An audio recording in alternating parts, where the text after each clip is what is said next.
Alright, so the praises people have been singing about this movie, the cast involved, just the pure look of it. I mean, the quality of this thing's just written in the stars. But let's talk about it.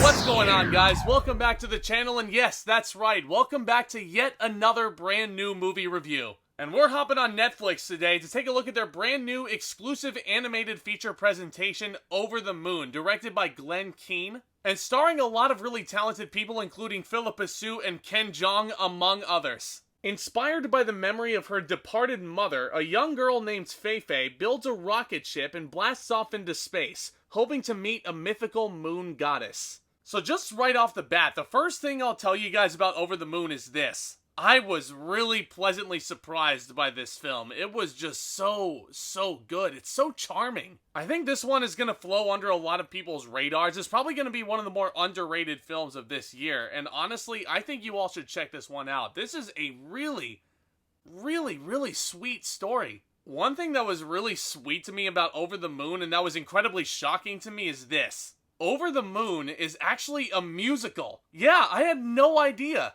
And I really loved that about this film. Granted, you've got Eliza Hamilton in this one, Phillipa herself. Fantastic, by the way. Jeong, I mean, this entire voice cast in general, fantastic. I think every single one of these performances captures these characters beautifully. Now, just judging a book by its cover, some people may click on this on Netflix expecting just another sweet little children's film. And honestly, some may find it kind of jarring that there's musical numbers in this. I completely understand if that turns people off. Musical theater ain't for everybody, but I'm not just saying this as a geeky theater kid. I think the musical numbers really add a lot to this narrative. And I was all for these musical numbers. As a matter of fact, I embrace it. And like I said, the songs in this really help the story along. Now granted, I don't think they're the most memorable tunes I've ever heard in my life, but here's the thing. They capture the true essence of what musicals do best. They consistently tell us how the person is feeling while also telling us the story in musical form. Guess what, y'all? That is the purpose of a musical. And I think they captured all that beautifully here. It was a really welcome surprise to find out that Over the Moon is actually a musical. And you know what else they captured beautifully in this one? The themes. There is one song towards the end. I'm not going to spoil anything, of course, but they got me. They got me, guys.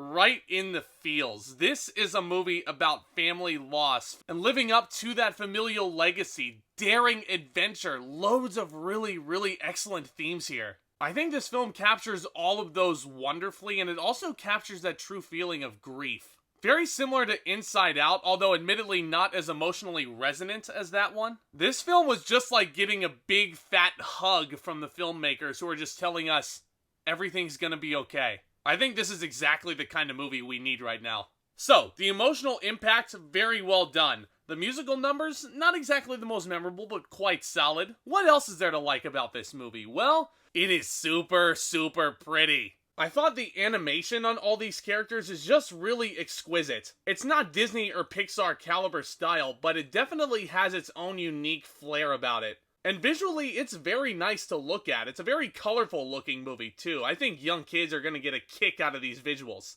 But the visuals do in fact lead me into some of my issues with Over the Moon, because this is not a perfect movie by any stretch. And this first problem is very similar to an issue I had with Pixar's The Good Dinosaur, even though I enjoyed that film thoroughly as well. While the characters are on Earth, the backgrounds look just fine, and they mesh together pretty well. But once they blast off into space,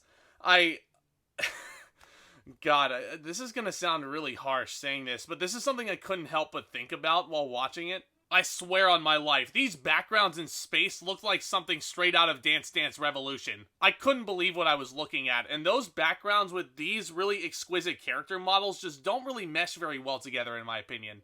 Granted, I get what they were going for with this style, but it just didn't really pop in most cases. And getting back to these characters, these are honestly, some of the most hollow, forgettable beings I think I've ever come across in a children's flick. And a lot of these characters that are present in Over the Moon, these archetypes, I guarantee you've seen all of them before in movies that are far superior to this. The main character, she's adventurous. She wants to explore. She wants to go beyond the realm of her own home. Gee, haven't seen that from Disney yet. The comic reliefs, same old, same old. Didn't really find them funny one bit, unfortunately. The animal sidekicks, you have seen them before in a lot of the Disney Renaissance films. They're just the same characters, and they felt very rinse-repeat, and it was like, I've seen this done better. They're not bad, there's just nothing really extraordinary about them or unique. Now, I don't know if this fact has anything to do with this little issue I have, but this director, big name in Disney's history. He's actually worked in the animation department, and he's actually worked on some of the lead character designs in Beauty and the Beast, The Little Mermaid, and Aladdin. His credits date all the way back to The Rescuers. He was a big name in Disney's animation department. And a lot of these characters that he's designed, like Ariel, for example, a lot more interesting than this lead character of Feifei. Just because this personality is the exact same personality as a lot of these Disney princesses we've seen. Ariel, Belle, Moana even. I don't know, guys. I just found these characters really unremarkable and just very plain. So yeah, Over the Moon is not the most groundbreaking animated film I've ever come across. There are definitely some forgettable aspects about it, but you know what? I still really enjoyed myself with Over the Moon because in its true essence, this is just plain family fun. Overall though, despite my nagging issues with it, I find this film very delightful, very charming, very colorful to look at. I'm gonna give Over the Moon a B+. It's obviously not the strongest grade I give out to these films that I talk about, but honestly, it's still a rock-solid feature presentation. This is gonna be one of those hidden gems of this year, guys. I definitely recommend checking this one out for yourself. It's on Netflix right now, and I promise you, you're not gonna regret it.